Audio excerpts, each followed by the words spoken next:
All right, back again to our leg.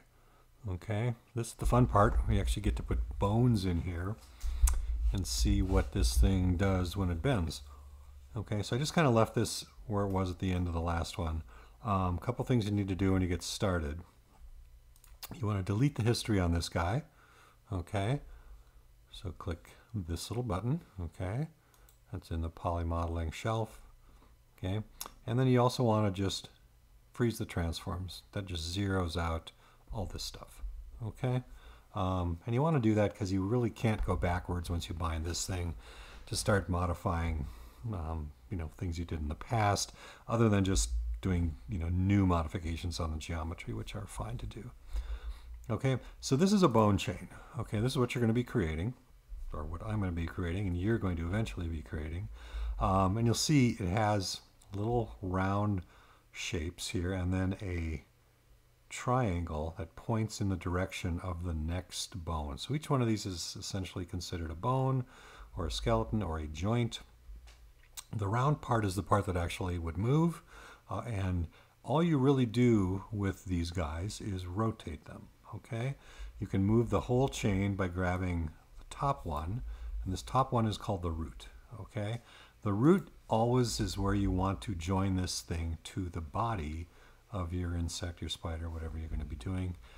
It's where you would, put hips on a human, something like that. Okay, so it's really important. Really, the only big thing you need to know when you start doing this is where's the body and where's the foot.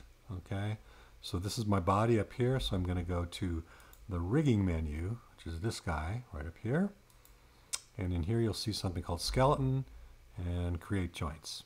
Okay, so what you're doing when you're putting these in is you're just clicking like this, and then you're going to click again where you want the next joint to be, or essentially where you want it to bend. Okay, so I'm going to click here, and you can do this in shaded mode, or you can do it in this mode as well. Click here, okay, and these can move up and down a little bit as well. So if you have a bone or a skeleton that is not horizontal like this, it's not a big deal. You can put that wherever it needs to go. And I'm going to put one about here. I'm going to go back to shaded mode here. So I'm going to just put one maybe in the middle of this guy right here. Okay, and then the last one like this. When I'm done, you just hit enter or return. Okay, and that then locks those in. You're not going to edit those anymore. It has done nothing with the geometry yet. Okay, so this is a totally independent thing right now. I'll get rid of this one since it's just confusing things. Okay, so the other thing you need to check then, and you always want to do this from a side view where you can see the profile of your object. You don't want to do this in 3D view. It's just going to confuse things. Even if your model is in 3D, you'll want to go back to another view then and reorient this by rotating these as need be to fit that. Okay, for you guys though, this is going to be just, how you deal with it. Now, a lot of times you'll find that this thing is going to be, somewhere else in relation to this. So you always want to check your other views and make sure this thing is centered in your geometry like this. Okay, you can kind of see it up here, down here, like so. Okay, all right. So that's easy, pretty straightforward, I hope. Then the next process is binding it.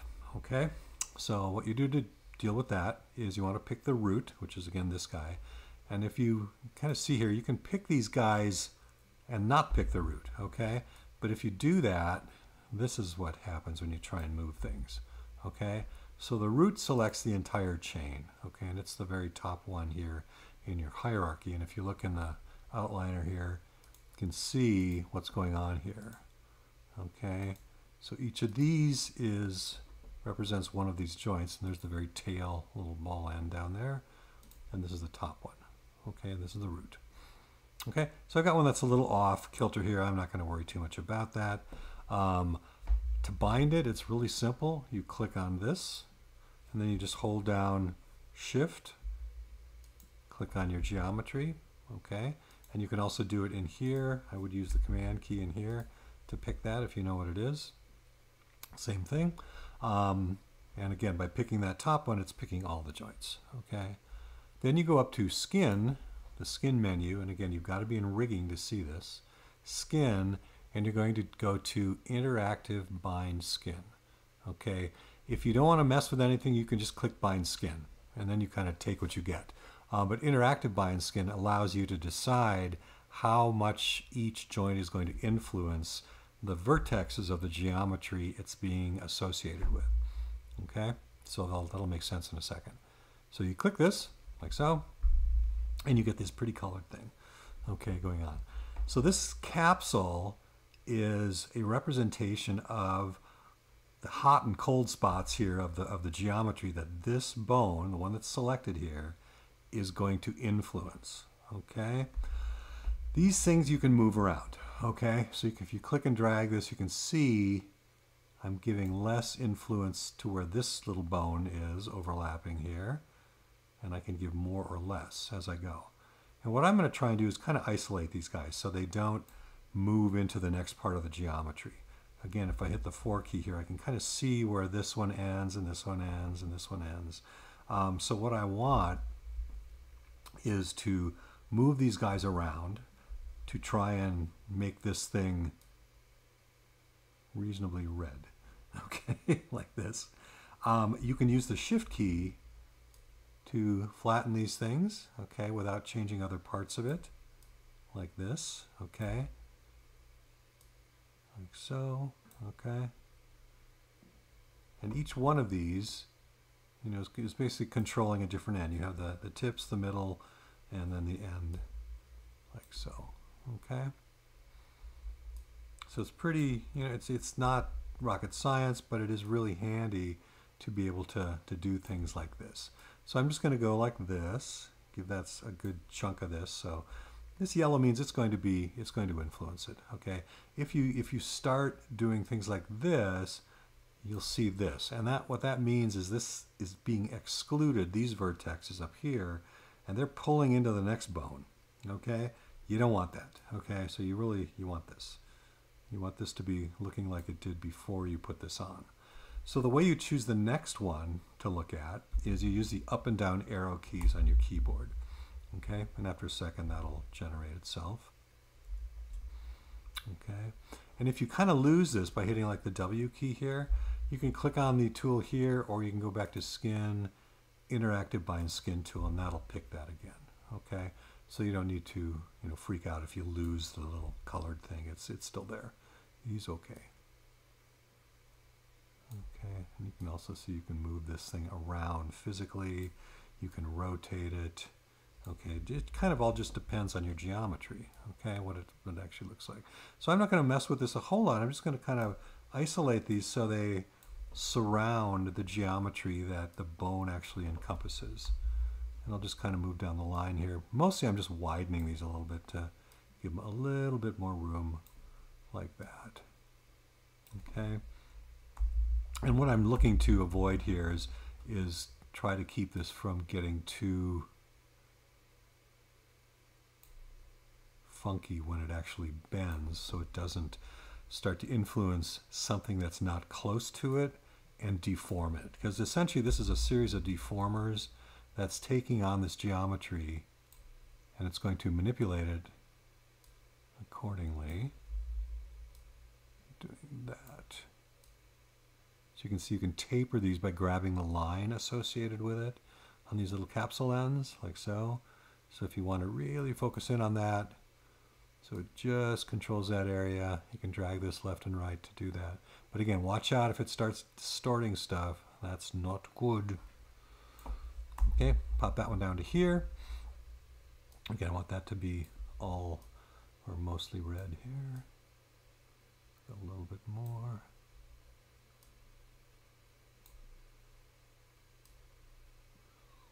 Boop, like so.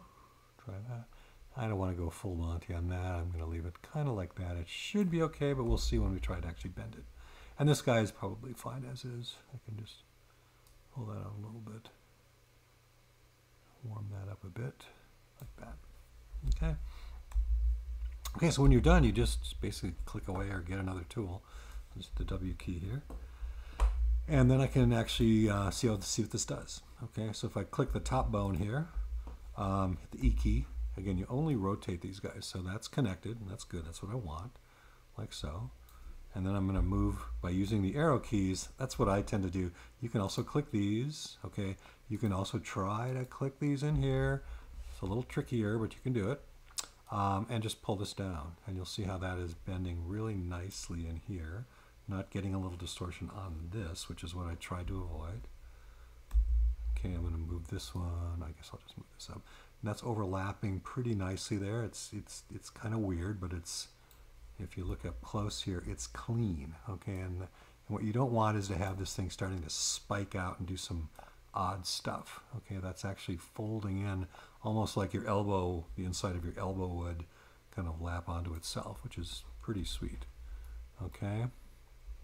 Pull this guy down like that, and then I'm going to pull this down like this, drag that over to here, and that looks pretty good. That's not bad, not bad at all.